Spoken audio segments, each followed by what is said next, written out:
All right, we're fixing to get started. It is my great honor to present Suzanne Walker, who is the owner and vice president of Azimuth Forestry Services, and she's going to be going over native flora in East Texas region.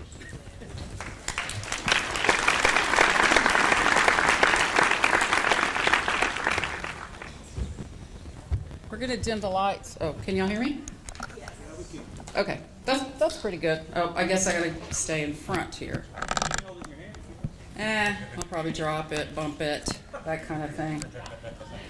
Well, first of all, no one told me I was going to be in this giant room. I thought it was going to be about 5 people in one of those side rooms. So I don't have a PhD. I'm not a charter member. I don't have 19 publications. And but I call myself the hag of the woods. I'm actually, I've been around in East Texas for a long time, and a lot of these people that went up here and spoke and talked and we went on field trips with, I've known them for a long time, and I hate to say how long. But I'm probably in the minority. I'm a practicing forester and a botanist. So I get to do a little bit of both. Now, in my forestry world, they kind of look at me cockeyed because, we're protecting plants and, rare species. I look for red-cockaded woodpeckers and eagles and all kinds of stuff like that. That's another part of my job that we do as consultants.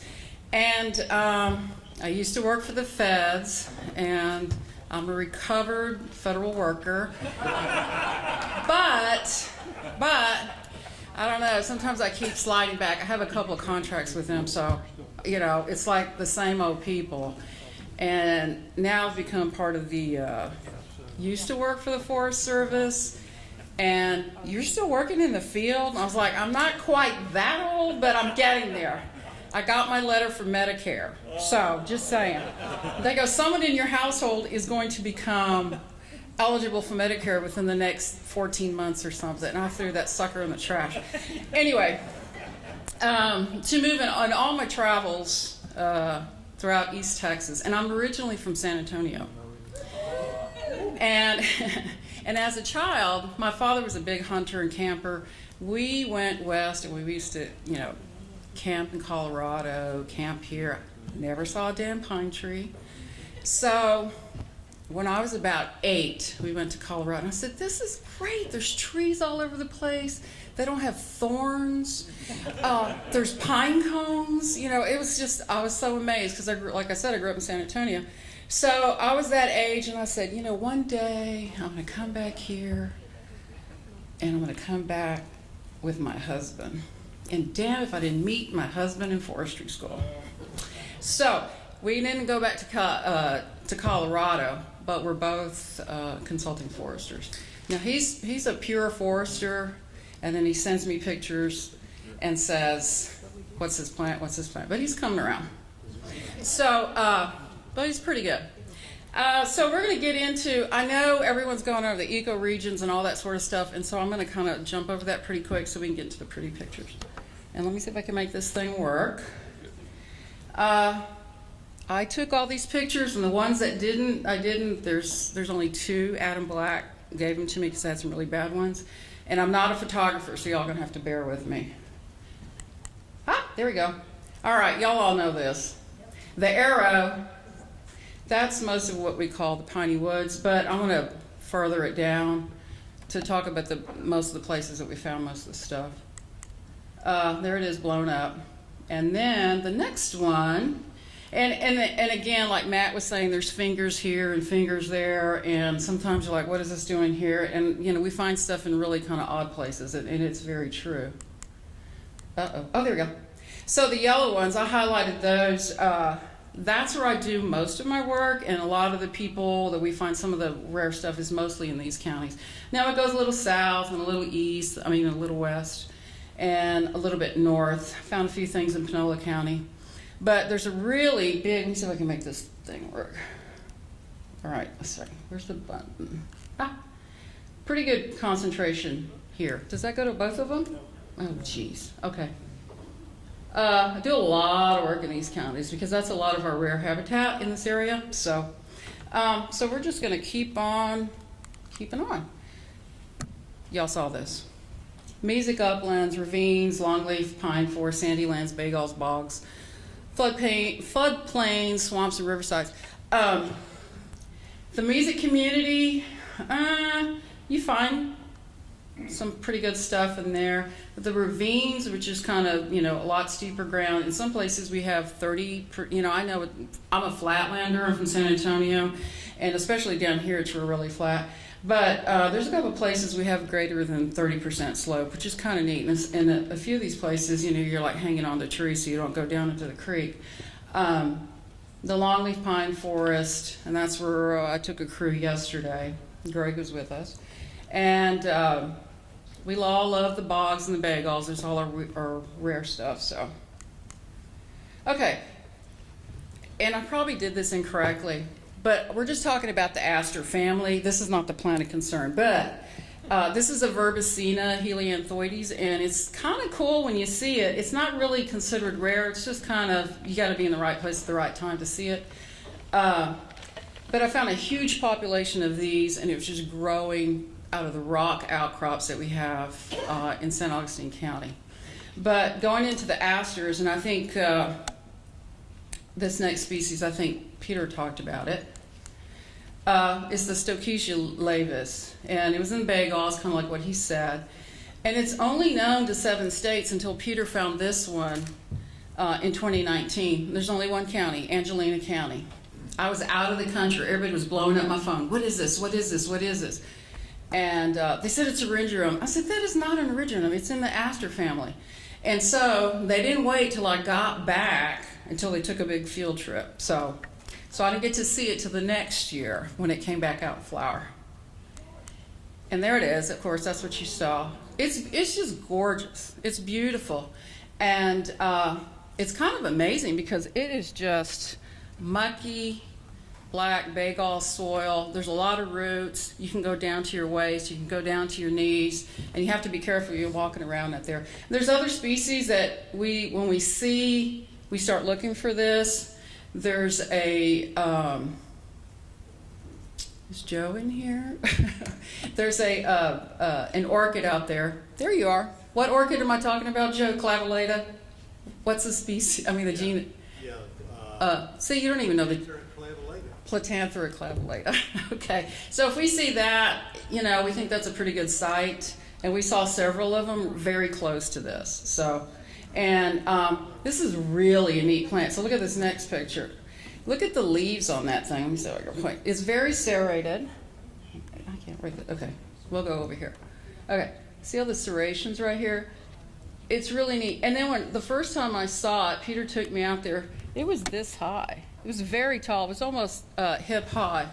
And the neat thing about it is they outgrew some and planted, I think, with the help of Dawn. And all of those have survived the last time we did a count. So right now I think there's about 17 out in the field, planted roughly in the same area. But it's really a neat place. And then up above it, there's longleaf and shortleaf, kind of sandy land, and then you get into this. So it's really a neat species, and everyone has probably, well, I say everyone. I used to grow Stokesia in my yard, but of course it was something, I picked up at a nursery. But those are kind of sprawling, and to see this so tall, it was really pretty impressive. So let's go to the next one. I don't remember what level. Okay, Brassica family, that's the mustard family. Now, this particular flower is listed as endangered, and this is a Physaria pallida. I'm not going to go into too much detail with it, but it's associated with the Weeches outcrop, and I think you've heard people talk about that. And there's another species that's also listed, and it's the next one we're going to talk about. But this one is kind of neat. It flowers early May, late April, and usually find it in like big, I don't want to say clumps, but they're pretty much collected together. And when you see this, you start looking out for the other species, and then some other weird species that only grows on this Weeches outcrop. We'll kind of go over this a little bit. Uh-oh. There we go. The plant that I really want to focus on is the Leavenworthia texana, and it was listed in 2013. It's endemic to East Texas. There's only 2 counties, and I live really close to both of them. I can get to all these sites in about 15 minutes, which is great, so I can zoom out there and see if they're starting to come up. So it's San Augustine and Sabine County, but the one introduction site is just up the road on Highway 21, and it's actually doing quite well. It occurs on the Weeches Formation, and it's a real thin soil, calcareous soil. You can see marine sediments, like you can see seashells and mollusks and all sorts of stuff in there. And it's an ironstone type sediment. I'm not a geologist, so any of y'all that know better, speak up if I'm speaking out of term. You've done whole sand dollars before? Yeah, whole sand dollars. Whole mollusk with both valves together. It's really kind of cool. And when they cut some of the soil, you can see, and there's little chunks of white. It's all calcium type stuff. Because again, we were underwater at some point. We got a few problems, and I'll show you the picture. The picture is supposed to be the little woo after I tell you all this stuff. So one of the big problems we have around here is where this occurs. It's not really great for growing trees. I mean, you can grow them, but they're not wonderful. But it's really barren. It's really like a glady barren area, and it holds water in the spring because they're vernal species. It's a great place to mine for glauconite, which is gravel. They call it whale rock, blue rock, green rock, glauconite. And you probably see on some of the little county roads around here, it's cheap. It's cheaper than using limestone, so they mine. There's a bunch of mines around here. And Nacogdoches County, Sabine County, San Augustine County. And the other odd thing is where this formation is, there's a lot of natural gas extraction. In 15 years, we had a huge boom. And with natural gas extraction, of course, they needed gravel for the roads in. They usually don't use the glauconite. Sometimes they will. To surface where the actual well pad's going to be, but so you see the oil and gas trucks, you see the rock trucks, and it's just a constant. And then somebody will open a new mine, and it's kind of difficult to reclaim those mines, and those become these huge lakes essentially. But after it's gone, it's gone. So that's a couple of problems. The other problem is this thing is T90. So you may be walking on it and you don't have a clue. And, we've talked to some landowners. Oh, yeah, I got all that in my front yard. I'm like, no, you don't. No, come see. And I was like, okay. I try to be, diplomatic about it, but I'm like, I know you don't have in your front yard. I can tell you that right now. And the other problem we have is a lot of these, or the known sites, they're all on private land or on highway right-of-ways. Now, the highway right-of-ways, there's signage, which is great, and they're not supposed to mow and, all this kind of stuff till certain times. Although this species is so small that a mower could go over it and it probably wouldn't hit it. But then you have, tire tracks and that kind of stuff, and it could affect the plant or maybe disturb it and the seed wash down, so there's just different issues with that, although the state is working to, kind of keep them intact. And here is the plant. Let me get my little pointer going here. Oh, geez. Okay. So, T90. You see that thing back there? That's a penny. No, that's a penny. So, yeah. And then when you get on years like me, you should have seen, I went to, it was probably about 10 years ago. There was a whole bunch of us, NRCS, U.S. Fish and Wildlife. We were all out there. And all you saw were all these rear ends like this. Trying to look for this thing. It's like, is that it? Is that it? And it gets more and more difficult as time goes on. But yeah, it's so small. And when it's first emerging, the leaves, of course, are even smaller. So you have to really get down. But once you get an eye for it, you can find it. And then it's really strange. The spring I was working with a graduate student, and we're like, oh, there's one. Great, we at least have one. And then when you get really close, there might be 15 around, but you really can't see them. It's quite difficult. And there they are, growing right out of that rock. So, to the average person, that just looks like, crappy soil, nothing's gonna grow there. I don't give a damn about that. That's a great place to put my equipment, that kind of thing. Because it's unproductive, and so it's really, I'm kind of hard pressed to tell people this is really special. And they're like, oh yeah, that's great, It's not muddy, it's not wet. I can put all sorts of stuff on there. I can put my bush hog there. I mean, it's wonderful. So yeah, that kind of makes it difficult. But if you see right here, there's 1, 2, 3, 4 in this picture. I looked at it earlier. There's probably about 7 to 10 plants in there, and that area was about this big. So again, quite small. So let's go to the next one. Gentian family. I think somebody showed you a picture of the gentians here. This is the Sabbatia gentianoides. We found this in the longleaf area, kind of in the, moist areas, wet areas. It's not quite boggy, but it's getting there. The cool thing about this plant, it's not really that uncommon in the longleaf area. You just kind of have to hit it right. But the neat thing about that, it comes in white, which is beautiful. So that's a great thing if you have acidic soils to grow. It's really pretty. But we're going to talk about a couple of species in this family.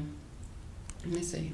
Okay, first one is Obelaria virginica. It's a hemisaprophytic plant, so it actually produces chlorophyll, but it also grows along hardwood and hardwood leaves. And I keep reading all these papers about it, and so it gets part of its nutrients from there, and then it gets part of it from actually manufacturing it with its own chlorophyll.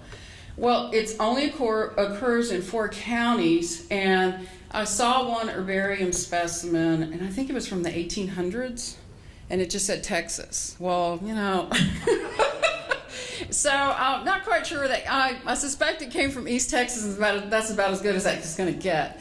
So the latest county record was in Angelina County in 1998, and I found it. So that's my little claim to fame. It was strange. I was out, this is when I used to work for the federal government. I was out trying to do, it was right after I worked for the federal government. I was working on a permit for somebody to go across federal land.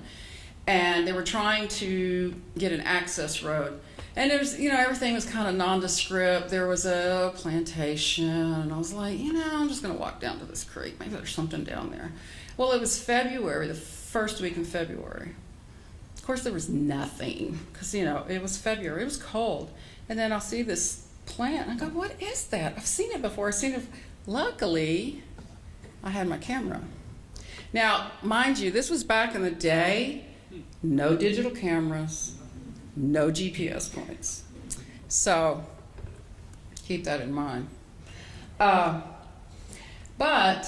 in 98, I found that and kept going back and never found it again.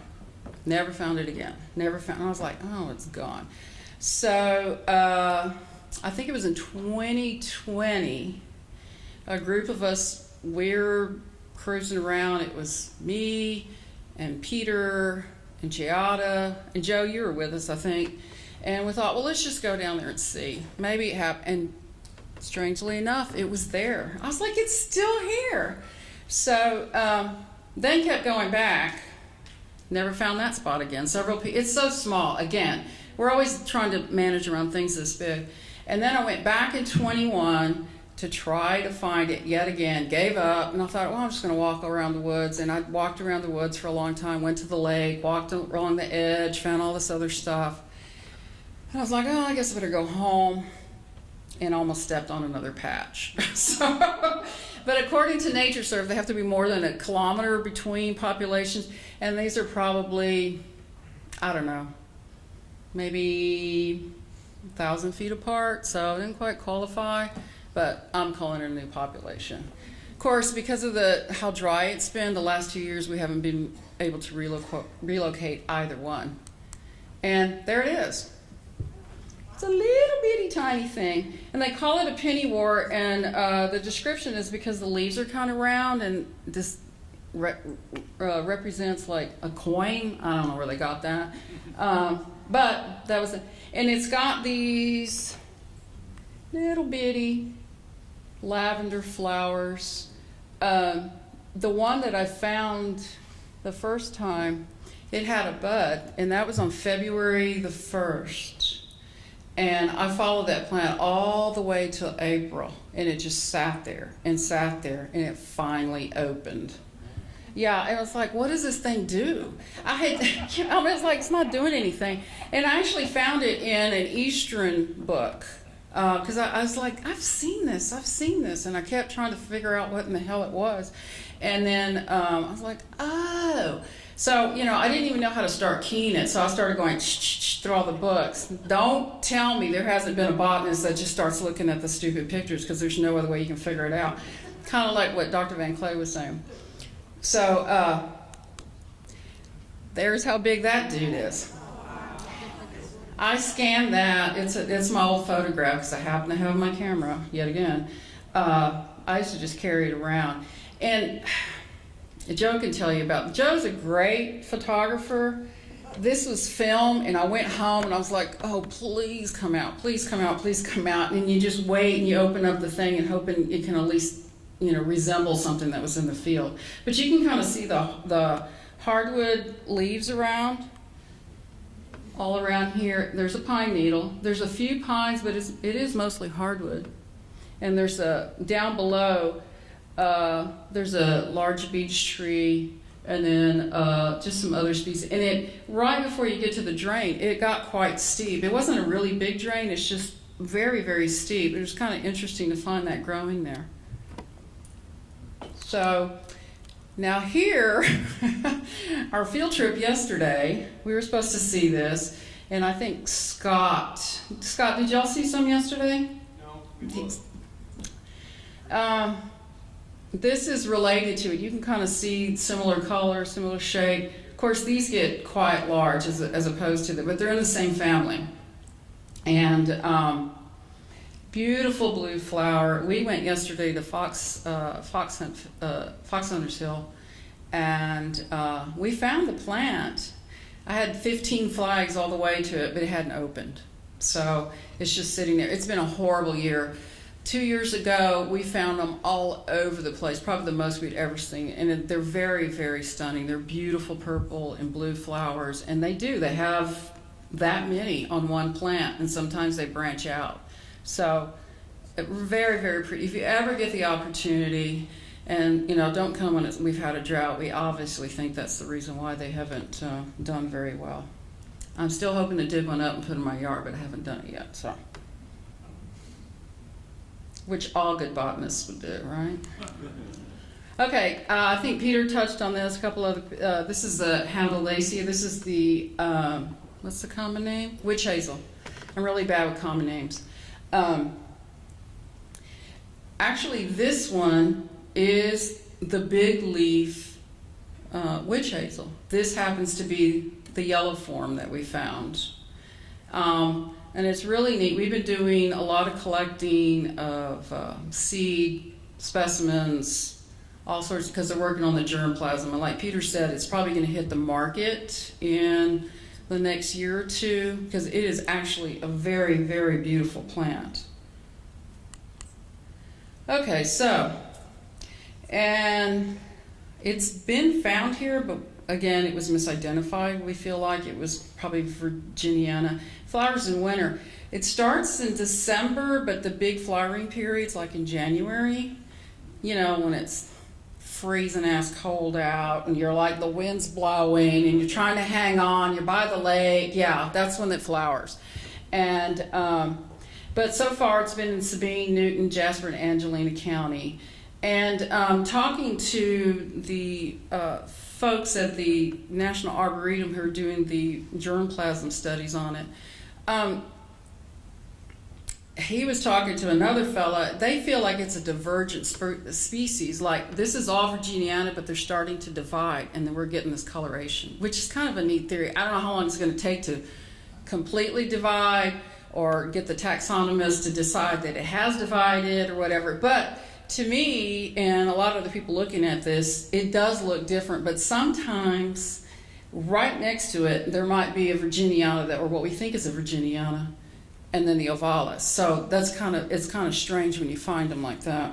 And so you're not really 100% sure.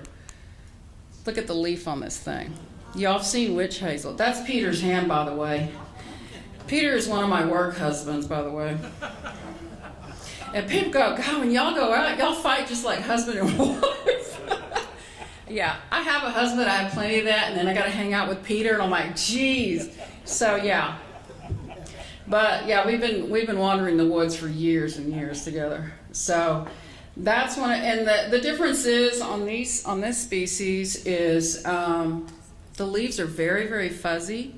And you ever come back to East Texas, like in the winter before they flower, or even if they just start flowering, one way that we put our eye to it or in the field is the bottom part of the shrub. And these shrubs get really tall. They're almost like mid-story size. That's my forester talking. They're pretty tall. They're like, sometimes they can be 10, 12, 15 feet tall. The leaves on the lower portion retain, where on the Virginiana they usually don't. And when they retain, we can look across on the hillsides and you can see kind of that red coloring of the leaves. Don't know why it gets that red hue, but once you get your eye trained, you can start seeing them. But it takes a couple of trips and it's like, okay, that's it, and then you can start finding them again. Scott has gone out and found a lot with us, so it's great fun. One time we were in the field, we were in Angelina County. We went out to go look for something. We all got separated. It was Scott. Scott went down to the creek. He thought he was going to see if he can find some petrified wood. I was just wandering, looking at different stuff. Peter got away from me, and I heard him scream. And I'm like, oh my God, this is the day I got to drag his butt out of the woods.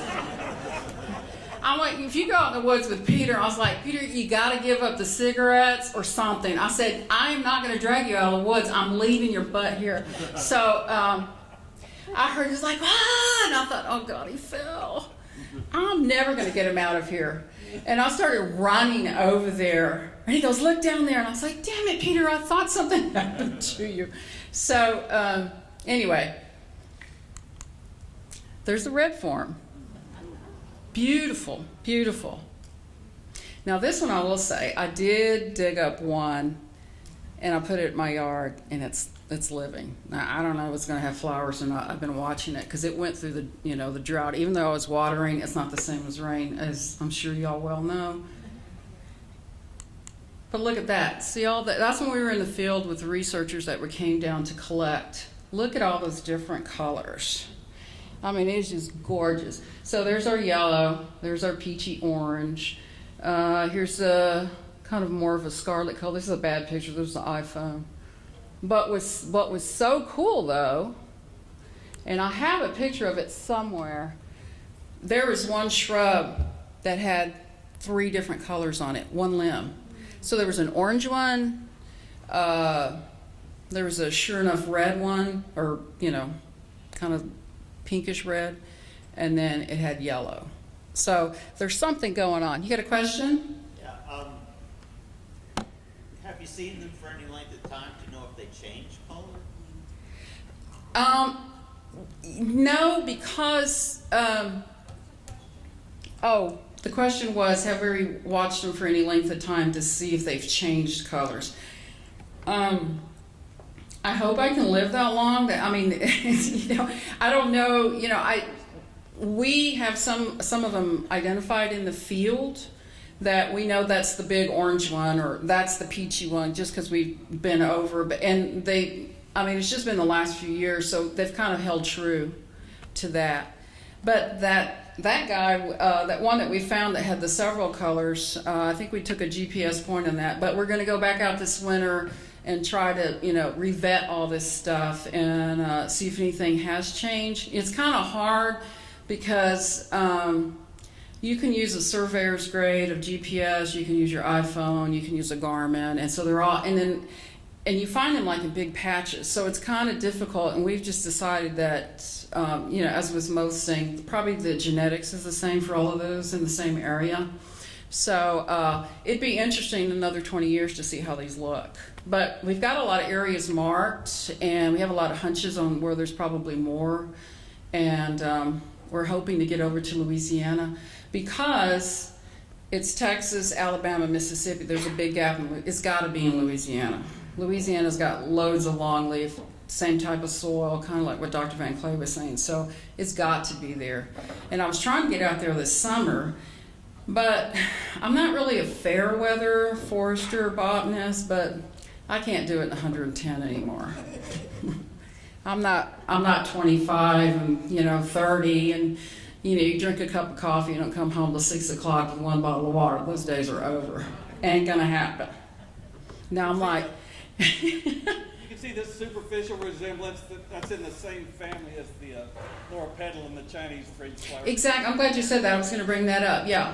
Y'all know the Laura petalum, right? Which also comes in white. In the white.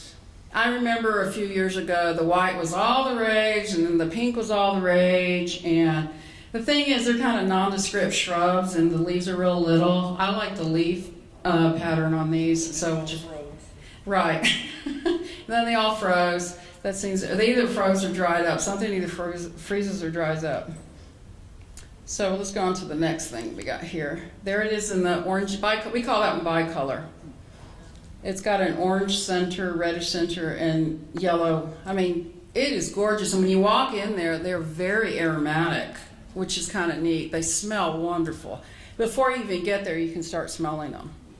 So it's really neat. But there's one plant on one area. It's scarlet in color. And then there's one that's really, we call it the pinky, and then the scarlet. We've got all these names for them. And we kind of know where they are in the woods in these different areas. But those are really, really pretty, the bicolored ones. You know what pollinates them? No, I have one picture with something on it. Not an entomologist, some sort of fly-looking thing. I don't know. Okay, there's a horsefly. There's giant cockroaches. Those are the things I know, the stuff that I hate out in the woods. Hornets. I like honeybees, seed ticks. Those are the things I know. So, are we all familiar with seed ticks? Yes, okay. Yeah, we have them in abundance in East Texas, just to say. Okay, so we're going to get into the orchid family. And Joe, if I mess up, here's our orchid expert here. Orchids of Texas. Joe Liggio. He wrote this book. It's my go-to book for orchids, and I talk to him on the phone, and we email a lot. So this is a begonia. This one's, I don't want to say it's common, but it's not rare, depending on what your habitat is. So this is just kind of my header picture. But it is a beautiful, beautiful, beautiful plant. Okay, so the first one, and you've seen these pictures, but I'm going to go into a little bit more detail about it. The Cypripedium kentuckiensis, which is a lady slipper. We found it in really steep country around here. Steep ravines, again, you're holding on, if you step on a rock, you're going to go, because it's kind of rocky, which is kind of interesting. There's a lot of, beech trees, hardwood trees, there's pine, there's kind of a little bit of everything, but the topography is what's kind of interesting. And it is kind of associated with the Weeches formation, too. It's where we get some of those rock outcrops. And it also occurs, and I'll show you these pictures in a minute, with the Heuchera americana. What's the common name? Coral bells? Yeah. Coral bells. Yeah, we have a native one here. We got one spot, and every time we find these rocky places, we start looking. I went looking for Heuchera americana when we were out looking for Cypripedium. I just went further uphill, and I saw this rock outcrop. I said, it's got to be there. And I was like, oh, I found a rattlesnake instead. So this guy back here, Scott, goes, you saw a rattlesnake? I'm interested in the Heuchera. He was looking for the rattlesnake. So, yeah, I don't know. We haven't been able to find another location. The one that we know has been known for years and years, and I don't know. I'm worried it's going to wink out here pretty soon. Anyway, this is one of our showiest orchids, biggest orchids in this area. And 2022 was a great year. We found 3 new populations. We were so excited. Now, I say new populations. Again, there were other known clumps of them not too far away, but so we're populations meaning a new grouping. And actually, there's 10 counties. Now, some of these counties, they kind of float back and forth because you're not real sure. Because I've seen some of the specimens or the documentation. A lot of times when they're really close to the county line, they might be in the wrong place. Or it'll say U.S. Forest Service, and they really aren't on Forest Service. They're just really close to it. So, because back then, I'm talking about old specimens and old documentation, so you're not really sure. But on the literature I looked lately, it says about 10 counties. Do you know of any more counties, Joe? About 10, does that sound about right? There's have been attempts to grow them. I think Peter did some outplanting. We did some collection of some pollen. We cross-pollinated, and with orchids, I don't know if y'all are familiar, they have a pollinia. It's not like pollen puffs all over the place. It's a little sticky mass. So we grab it with pliers, go a couple of counties over, and pollinate. So we're trying to kind of help cross-pollinate so they're not just all together like that, because y'all know about kind of inbreeding, crossbreeding type stuff. So that was pretty easy. We did that a couple years, but they had some success of growing them out and putting them out. We saw some this year that Peter remembered planting back, I think in 2011 or 2012, the other drought year. But they seem to have made it. This year, this last bunch we tried to do, this summer I'm sure pretty much took everything out.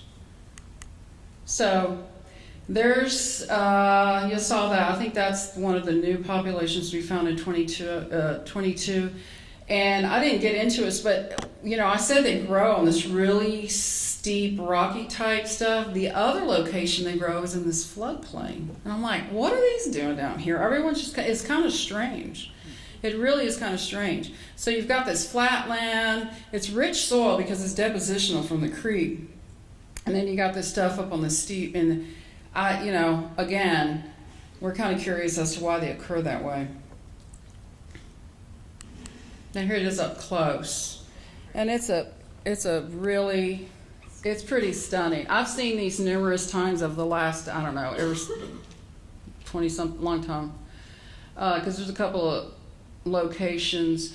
There's some on private, but all the locations we know are on federal land, which is great in some respects because they'll be protected, we hope.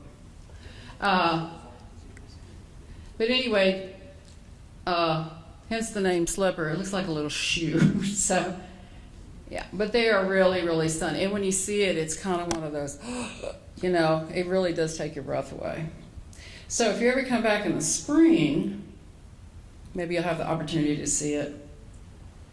But one problem we have with some of these species around here, iNaturalist is great, but some people forget to take off their location, and then everybody and their brother's out there. And there's one place on National Forest where a lot of people knew about the Cypripedium, and that's great. Here's the Cypripedium. It's flat all the way around. All the other associative vegetation has been laid down because everybody's trying to get the perfect picture. Everybody's trampling around. That's not native habitat, if you think about it. They've got to have all this other stuff with it, all these other companion species. And so that's a huge problem in my mind. iNaturalist is very helpful for people who are trying to learn, but it's got its downsides too. Because it's almost, with birds, with doing lifeless with birds, the birds can go, but the plants can't. And I'm not all about numbers, I'm all about making sure it's okay, and it's great to see, but I see stuff and I don't tell people. Maybe I should, but not every time. Maybe my close botanical friends. So here's another grouping. And these get pretty tall. So the ones we found on National Forest, a lot of people had seen where I was telling you was really steep where the heuchera is. The very first time I saw it, it was almost knee high, really tall. Went back about 3 years ago, not that tall. But what we found was on the other side of the drain, it had been cut out. So there's a lot of timber removal, so it was getting a lot of solarization in there, and I'm hoping that species hangs on, or maybe, I don't know, maybe the brush will come up or some more mid-story, especially when we have drought years. I mean, they need to have that overstory to protect them. So we'll see how it all works out. Here's the heuchera, that's the coral bells. It's kind of got a greenish color. I mean, I know a lot of people, my mother has a red one in her yard, you know, she got from Lowe's, and she lives in San Antonio, so,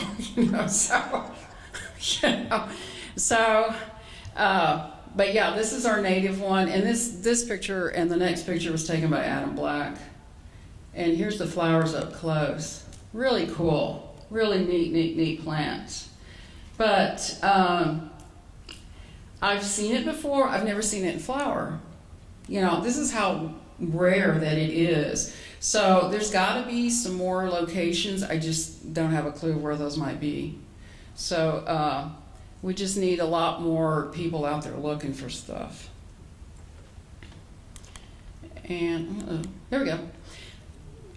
Lilium showa. It's not really rare, but where we find the Cypripedium and the heuchera, we start looking for indicator species. And this is one of them. And you can see the leaves, they don't flower until in the summer. So we're just looking for the rosettes when they're first starting to emerge. And this is actually right on the side of the road, but I think people drive so fast they probably never ever see it. But I think that's pretty cool that we have that, and it's native.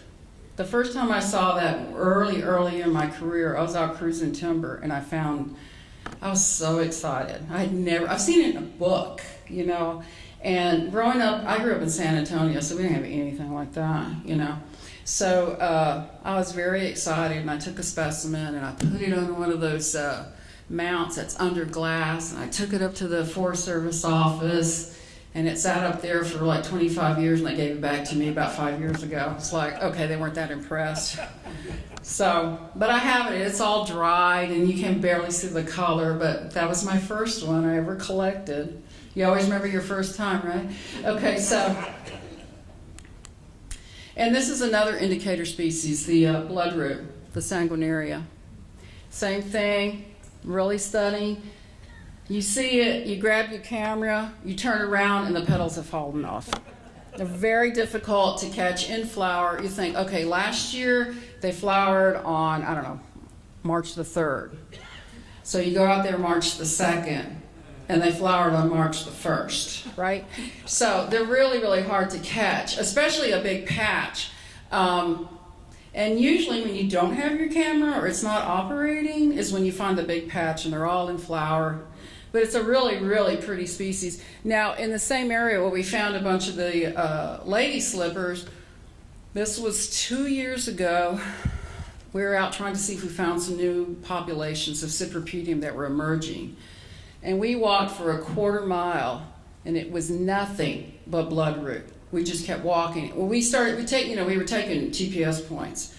And they keep walking, it's like, we'll take another one. And we kept walking, but eventually you just kind of skip over and then you connect them. And it was at least a quarter mile of nothing but bloodroot. So that was a very rich site. So when we see these, we get really excited. Okay, and back to the orchids, this is the family. The Plantanthera cristata occurs in 10 to 12 counties around here. It's been seen a few times. The year of COVID, my daughter was sent back. She was in the Peace Corps. She only had about 5 months left. And they sent her back home, and she was stationed in Paraguay. And she was pretty much dejected. This blew up my whole plan so she started going outfield with me. I was out looking for another orchid, the Plantanthera integra, because it's listed. And I had a contract with the Forest Service. So I said, well, let's go check this area. It's never been looked at in this area. And back when I was a forester, yes, ma'am?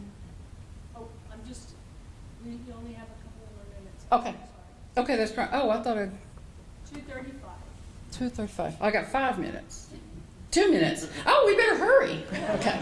So we're going to just look at pictures. Anyway, she came back and we found the cristata. They call it the yellow orchid, but here's a close-up. Beautiful.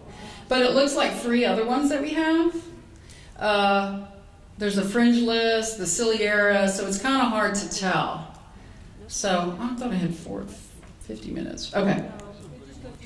Okay, I guess I read it wrong. Okay, so here's another one. This is a Plantanthera nivea. Same thing. I was out working for the Forest Service and stumbled on it. It was hot. Put it on a topo map. No GPS. Looked for it for the next 27 years. Finally found it again. Gorgeous. Beautiful. Beautiful. So it's a snowy orchid, said to have been all the way from Sabine County all the way down to Beaumont in the road ditches. Hardly can find it anymore. So there it is, an old photo that I took way back when. I sent it to Joe, and he put it in his book. It's the furthest northern occurrence. And then this last one is the Lacera lacerum. It occurs with the nivea. We think it's mislabeled. It's a gracile and different parts of the country. So we've decided that here in Texas, with the expertise of Joe and looking at some of the literature, that we actually have a new occurrence in Texas. Kind of hard to see, little bitty thing. Really, really tight. I'll be done here in just a second. That's it. You can see the lateral sepals sticking out. This is the lacera. Now here's the gracilis it's mixed up with. That's the basal rosette. And then here's the gracilis. You can see the labellum hanging out. That's different. And here it is close up. Right there. So completely different. So we're currently working on a publication. I'm going to stop right there so I don't go over. But if you have any questions, if people send me pictures all the time, can you ID this? I don't mind it. I might be able to. I might not be able to. I may not be able to, or I might be able to. So find my email, get my business card. I'll be glad to ferret out those pictures for you. Thank you very much.